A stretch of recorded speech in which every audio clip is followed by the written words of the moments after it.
Hello student, I am R.K. Jha from Mahatma Gandhi Shikshan Sansthan. Today I have brought a class of the subject mathematics for the student of class 10th, and the chapter is a pair of linear equation in two variables, and this is the part 5, means this is the 5th class of this chapter. Actually, already you know, in reference book, this chapter is 2 in large. So this is the 5th part. And in this 5th part, today I am going to discuss the conditions for solvability of linear equations. Means कि अगर हम किसी भी linear equation in two variables को जब solve करते हैं, उसमें क्या different conditions होते हैं. तो डिफरेंट कंडीशंस की हम बात कर रहे हैं. सबसे पहले तो डिफरेंट कंडीशंस में क्या आ रहा है. सबसे पहले तो हम ये जानते हैं कि पेयर ऑफ लीनियर इक्वेशन का जो सिस्टम है वो किस फॉर्म में लाई करता है. आप जानते हो a1x प्लस b1y प्लस c1 is equal to 0 and a2x plus b2y plus c2 is equal to 0, जहां a1 पहला इक्वेशन का x का कोफिशिएंट है, b1 पहला इक्वेशन के y का कोफिशिएंट है और c1 फर्स्ट इक्वेशन का कांस्टेंट टर्म है. क्लियर. a2 सेकेंड इक्वेशन में x का कोफिशिएंट है, b2 सेकेंड इक्वेशन में y का कोफिशिएंट है और c2 कांस्टेंट टर्म है. तो अगर हम कोई भी इक्वेशन लिखते हैं, जैसे यहां पर लिखा गया, बहुत सारे हमने इक्वेशन को लिखा है. इस सारे इक्वेशन में x का कोफिशिएंट पहला इक्वेशन में a1 है, b1 है, c1 है, a2 है, b2 है, c2 है. तो इससे पहले भी मैंने ग्राफ के बारे में आपको बताया था कि ग्राफ में जब हम बनाते हैं तो तीन तरह के सॉल्यूशंस बनते हैं. ग्राफ में या तो इंटरसेक्टिंग लाइंस बनता है, या कोइंसिडेंट लाइंस बनता है, या पैरेलल लाइंस बनता है.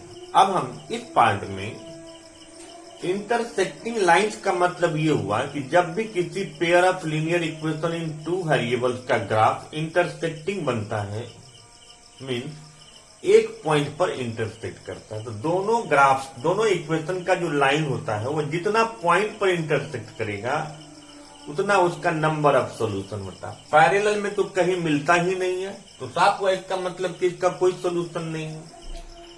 कोइंसिडेंट लाइंस में इन्फिनाइट पॉइंट होता है मीट करने का, इसीलिए इन्फिनाइटली मेनी सॉल्यूशंस करते हैं. इन्फिनाइट नंबर ऑफ सॉल्यूशंस होता है, मेनी सॉल्यूशंस होता है. जिसका इंटरसेक्टिंग लाइंस होता है उसको हम यूनिक सॉल्यूशन बोलते हैं. ठीक. यूनिक सॉल्यूशन का दूसरा नाम क्या है? कंसिस्टेंट बोल सकते हैं. हालांकि कंसिस्टेंट कोइंसिडेंट लाइंस भी होता है, बट कन्वेंशनली हम कंसिस्टेंट में यूनिक सॉल्यूशन को लेते हैं, और नो सॉल्यूशन को हम इनकंसिस्टेंट बोलते हैं, नॉन जीरो सॉल्यूशन बोलते हैं. तो सबसे पहले हमको ये जो कंडीशंस है, ये तीन कंडीशंस है. फर्स्ट कंडीशन होता है कि अगर किसी भी pair of linear equation in two variables का इंटरसेक्टिंग लाइंस बनता है तो उसका यूनिक सॉल्यूशन होगा, उसको हम कंसिस्टेंट कहेंगे. और उसके लिए कंडीशंस होता है a1 by a2 is not equal to b1 by b2. ठीक है. दूसरा कंडीशन है इसका इन्फिनाइट के लिए कि a1 by a2 is equal to b1 by b2 is equal to c1 by c2, जिसको हम कोइंसिडेंट लाइंस करते हैं. हालांकि ये भी कंसिस्टेंट होगा, लेकिन कंसिस्टेंट में आप यूनिक पर काम करोगे.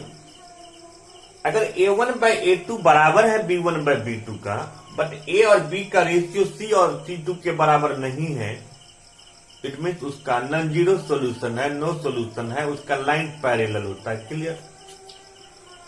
ये सबसे पहले कंडीशंस हैं, और इस कंडीशन से ये कुछ क्वेश्चंस बनते हैं इस चैप्टर के, जो कि बहुत इंपॉर्टेंट क्वेश्चंस होते हैं. एक क्वेश्चन बोर्ड के एग्जाम में श्योरली आता ही है कि आपके पास कंडीशंस दे देता है और एक इक्वेशन दिया रहता है, एक पेयर इक्वेशन का, जहां पर a1, a2, b1, b2, c1, c2 में से 6 में से कोई एक मिसिंग टर्म कर देता है, और उस मिसिंग टर्म का वैल्यू निकालना पड़ता है। वो मिसिंग टर्म एक भी हो सकता है या दो भी हो सकता है। जैसे हम क्वेश्चन देखते हैं, जैसे सबसे पहले इक्वेशन है हम लोगों के पास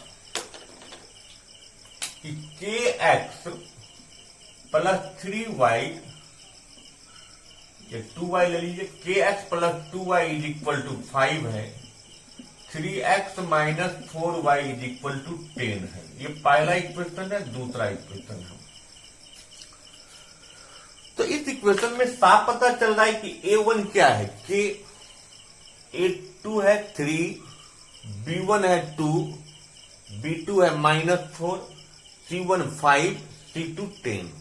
हालांकि c1 -5 लेंगे, -10 लेंगे तो माइनस माइनस कट जाएगा। तो इसमें क्वेश्चन है कि k का वैल्यू निकालना। तो जब k का वैल्यू निकालना रहता है तो दो तरीके से बनता है, जब उसका सॉल्यूशन दिया होता है या कंडीशन दिया होता है। बट यह सॉल्यूशन तो है नहीं, तो क्या दिया है, कंडीशन दिया रहेगा। जैसे हम इस क्वेश्चन में कहेंगे कि k का वैल्यू निकालिए इस सिस्टम के लिए अगर इसका यूनिक सॉल्यूशन हो, क्लियर, या नोट सॉल्यूशन हो या मेनी सॉल्यूशन, कोई भी कंडीशन दे सकता है। तो तीन कंडीशन होते हैं, यूनिक जहां a1 by a2 is not equal to b1 by b2 होता है, मेनी जहां a1 by a2 is equal to b1 by b2 is equal to c1 by c2 होता है, और एक होता है नो सॉल्यूशन की a1 by a2 is equal to b1 by b2 is not equal to c1 by c2। अब ये question है, इसमें k का वैल्यू निकालना। मान लीजिए दिया है कि यूनिक सॉल्यूशन है, इसका कंडीशन क्या है, यूनिक सॉल्यूशन से k का वैल्यू निकालना है। तो मान लीजिए यूनिक सॉल्यूशन से अगर इसका वैल्यू निकालना है तो हम लिखेंगे कि फॉर यूनिक सॉल्यूशन फॉर्मूला क्या होता है, आप वो लिखिए a1 by a2 is not equal to b1 by b2। हम ये लिख लिए। अब a1 कितना है k और a2 है 3, is not equal to b1 2 by -4, ये लिख लिए। तो इसको हम क्रॉस मल्टीप्लाई करते हैं तो -4k is not equal to 6 आ गया। k is not equal to -6/4 that is -3/2। तो आप इसमें देखिए कि आपको क्या मिला कि k -3/2 नहीं होगा, जबकि क्वेश्चन क्या था, k का वैल्यू निकालना है, k का वैल्यू क्या होगा, और हमको क्या मिला कि k -3/2 नहीं होगा। तो k अगर -3/2 नहीं होगा, इसका मतलब -3/2 छोड़ के दुनिया का जितना भी रियल नंबर है सब k का वैल्यू होगा। तो so k is equal to all real values except -3/2, ये आंसर हो गया इसका, क्लियर। अब चलते हैं, अगर इसी इक्वेशन को अब अगर यहां दे दे कि नो सॉल्यूशन में बनाना है, अब क्या दे दिया, नो सॉल्यूशन।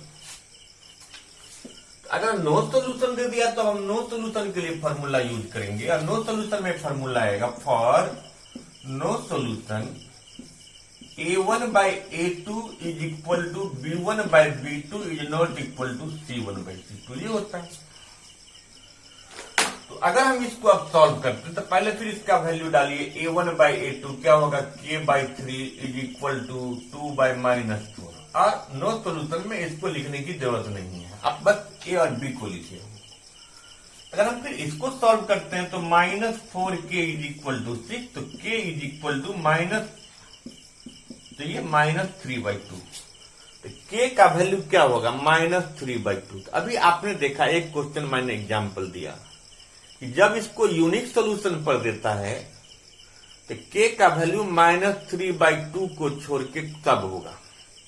अगर इसी क्वेश्चन को नो सॉल्यूशन पर देता है तो k का वैल्यू सिर्फ -3/2 होगा, -3/2 के अलावे और कुछ नहीं हो सकता, क्लियर। अब आइए और क्वेश्चन हम देखते हैं। अब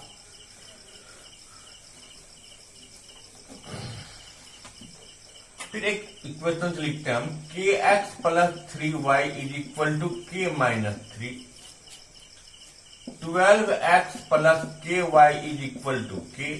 अब फिर दिया k का वैल्यू निकालो, तो जब k का वैल्यू निकालना है तो कंडीशन दिया होगा, तो कंडीशन मान लीजिए यूनिक सॉल्यूशन दे दिया, तो फिर लिखिए for unique solution A1 by A2 is not equal to B1 by B2।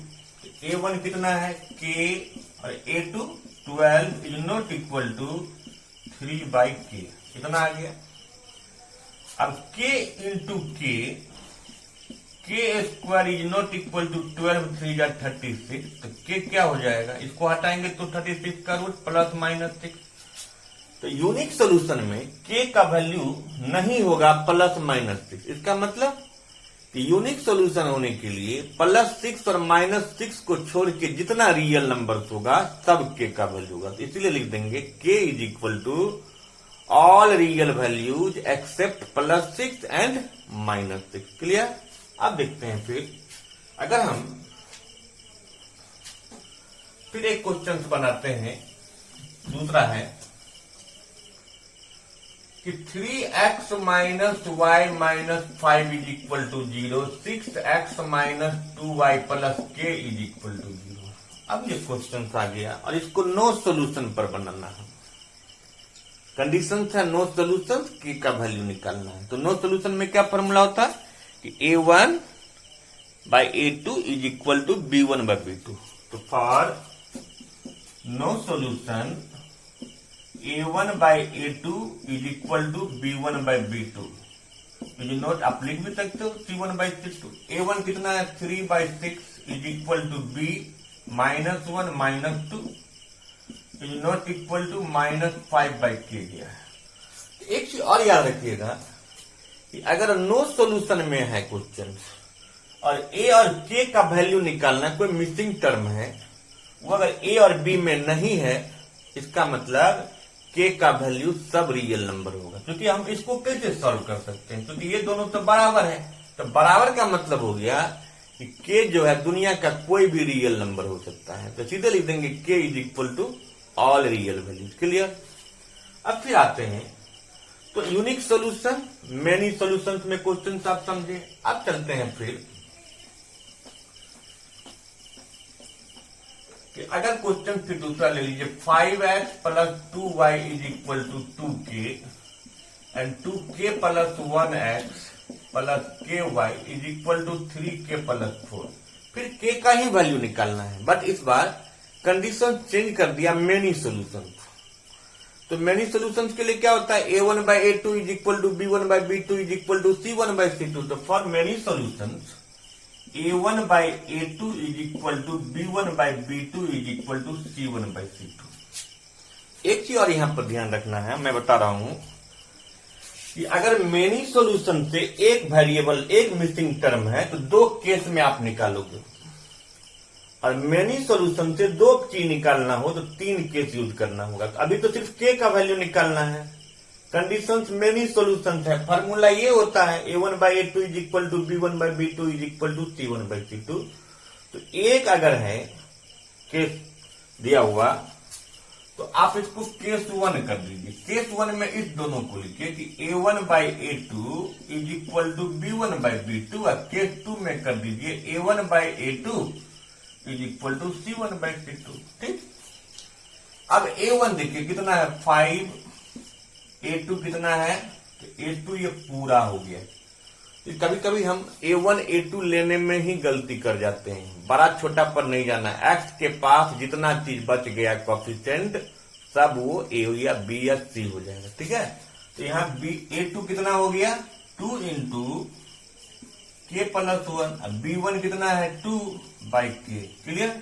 अब इसको क्रॉस मल्टीप्लाई कीजिए 5K, देखिए 2 2 जा 4 इंटू K प्लस 1, तो 5K इज इक्वल टू, इसको मल्टीप्लाई करेंगे 4K प्लस 4। अब 4K को इधर ले आए तो 5K में से 4K गया तो K is equal to 4, case 1 में आया। अब इसको फिर सॉल्व करते हैं। A1 by A2 यानी 5 by 2 K plus 1 is equal to C1 कितना है 2K बाय 3K प्लस 4। फिर क्रॉस मल्टीप्लाई कीजिए तो 5 3 जा 15K प्लस 20, और ये 2 2 जा 4K K प्लस 1 आ गया। तो 15k प्लस 20 बराबर 4k स्क्वायर प्लस 4 आ गया। अब 4k square plus 4 is equal to 15k plus 20, तो 4k square minus 15k plus 4 minus 20 is equal to 0। तो 4k square minus 15k minus 16 is equal to 0 आ गया।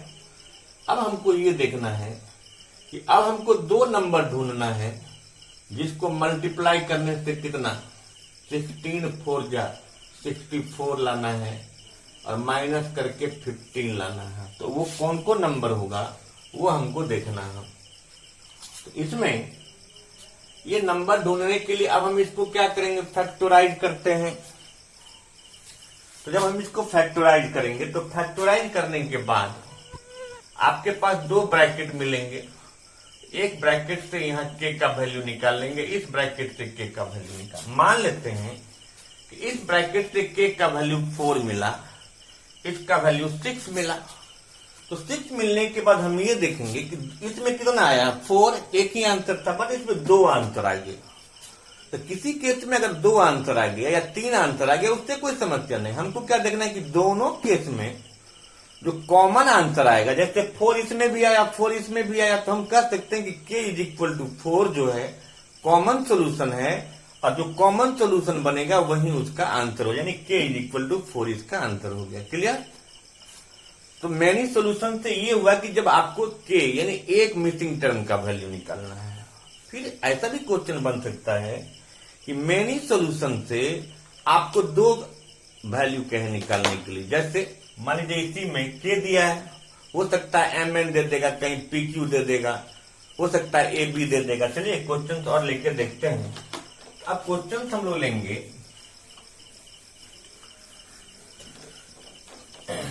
जैसे क्वेश्चन दिया है 2x plus 3y is equal to 7 और 2ax plus a plus by is equal to 28। ये question है।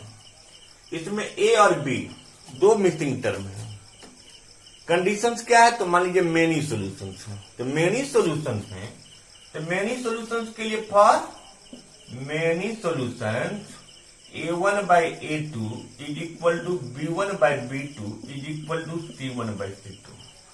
अभी जो हम लोग क्वेश्चन बनाए हैं तो उसमें एक मिसिंग टर्म था 2 केस की, लेकिन जब 2 मिसिंग टर्म आपको निकालना है तीनों केस करना होगा। तीनों केस का मतलब कि हम एक बार केस 1 में आप a1 by a2 is equal to b1 by b2 कर दीजिए। एक बार केस 2 कर दीजिए a1 by a2 is equal to c1 by c2 कर दीजिए। और एक बार केस 3 में जाएंगे तो हम b1 by b2 is equal to c1 by, सबका एक दूसरे के साथ होना चाहिए। ठीक है, अब देखते हैं a1 कितना है 2, a2 कितना है 2a, b1 कितना है 3 और ये है a प्लस b। अभी आप वैल्यू डाल के देखिए। फिर 2 by 2a is equal to c1 7 by 28 हो गया। फिर 3 by a plus b is equal to 7 by 28। इसको कैंसिल कर दीजिए। तीनों केस में ये देखना है कि किस केस में आपको सीधा एक वेरिएबल मिल रहा है, आप उसको सॉल्व करो। जैसे दूसरा केस अगर हम देख रहे हैं तो एक ही वेरिएबल है, इसलिए हम पहले इसको सॉल्व कर लेते हैं। तो 2a को 1 से किए तो 2a और 4 2 जा 8, a is equal to 8 by 2a। a का आंसर आ गया। अब a का आंसर आ गया तो फिर आप किसी एक 2 केस आपके पास बचा हुआ, दोनों जो बचा हुआ उसमें से किसी एक केस को आप सॉल्व कर लो। मान लीजिए हम इसी को सॉल्व कर लिए तो 3 by a मिल चुका है 4 plus b is equal to 1 by 4। अब फिर इसको इंटू करेंगे, 1 से इसको करेंगे तो 4 plus b is equal to 4 3 जा 12, तो b is equal to 12 minus 4, तो b इज इक्वल टू 8। तो a 4 आ गया, b 8 आ गया। लेकिन होता क्या ना कि जब हम एज ए स्टूडेंट बनाते हैं तो अपने ऊपर कम कॉन्फिडेंस होता है और एक आदत लग जाती है क्या आंसर मिलाना। अभी मैं बना रहा हूं, सपोज कीजिए कि मेरे पास आंसर नहीं है और हमको कंफर्म करना है कि आंसर सही है या गलत, तो हम खुद इसको जस्टिफाई बिना आंसर। अभी मेरे पास एक केस बचा हुआ है। अब इस केस में दो वेरिएबल्स हैं आपके पास, ए और बी। बाकी दो केस से आप आंसर निकाल लिए हो, आप इसमें सीधे पुट कर दो। देखो 2/2 इंटू ए कितना मिला 4 is equal to 3/a plus B. A मिला 4 और बी है कितना 8, तो 2/4 2 जा 8 और 3/12 आगे। अब इसको सॉल्व करेंगे तो 1/4, इसको सॉल्व किए 1/4, तो ये दोनों LHS is equal to RHS आ गया। अगर ये LHS RHS आ गया इट मीन्स ये दोनों आंसर सही है। तो क्या समझे कि अगर मेनी सॉल्यूशंस में दो मिसिंग टर्म निकालना है, तीनों केस आप यूज करोगे। तीनों केस में हम क्या करेंगे, जिस केस में एक वेरिएबल होगा उस एक केस को सॉल्व करके हम एक मिसिंग टर्म निकाल लेंगे। बाकी दो केस बचेगा, किसी एक केस में फिर हम उस मिसिंग टर्म को पुट कर देंगे जिसका वैल्यू हमको मिल चुका है, तो फिर दूसरा मिसिंग टर्म निकल जाएगा। अब फाइनली आपके पास एक केस बचा होगा, तो वो जो फाइनली एक केस बचा होगा उसमें आप उसका वैल्यू डाल दो। जैसे ए और बी हम निकाले, किसी क्वेश्चन में MN दे देगा, कभी PQ दे देगा, कोई भी दो टर्म दे सकता है। अब अगर हम इसमें पुट कर दिए तो सॉल्व किए तो LHS R, इसको सॉल्व नहीं करना है, आप सीधा वैल्यू पुट कर देंगे LHS में भी RHS में। LHS RHS बराबर आ गया है, आप कंफर्म रहो कि आपका आंसर सही है। अगर नहीं आ रहा है तो इसका मतलब आप तो या तो वैल्यू गलत लिखे हो। अगर आपने वैल्यू सही लिखा है इसका मतलब हो सकता है कि आपका कैलकुलेशन रॉन्ग हो गया हो, इसलिए आप इसको चेक करोगे तो आपको पता चल जाएगा। और इस काम को करेंगे तो इस पर ऐसे ये NCERT में आपको एग्जाम्पल्स में एक दो क्वेश्चन दिए हुए हैं। इसको अगर हम रेफरेंस में बनाते हैं तो एक्सरसाइज 3D है जो आपको मिल जाएगा। 3rd चैप्टर है अलजेब्रा का और उसका D एक्सरसाइज जो है उसमें ये क्वेश्चन दिए हुए हैं। और इसीलिए आपको ये चैप्टर बनाना बहुत जरूरी है, क्योंकि जब आप इसको देखेंगे तो प्राय हर एक क्वेश्चन में CBSE का इंडिकेशन है कि किस किस साल में हर एक क्वेश्चन प्राय पूछा गया है। इसलिए बहुत ज्यादा इंपॉर्टेंट चैप्टर है ये। इसको बनाएंगे, इसमें कंडीशंस जो बताए, unique solution, many solution, no solution, उसको याद कर लेंगे। फिर कंडीशंस क्वेश्चंस में दिया रहेगा, उस कंडीशंस को यूज करेंगे, फिर क्वेश्चंस को बनाएंगे तो फिर क्वेश्चंस बन जाएगा। Thank you.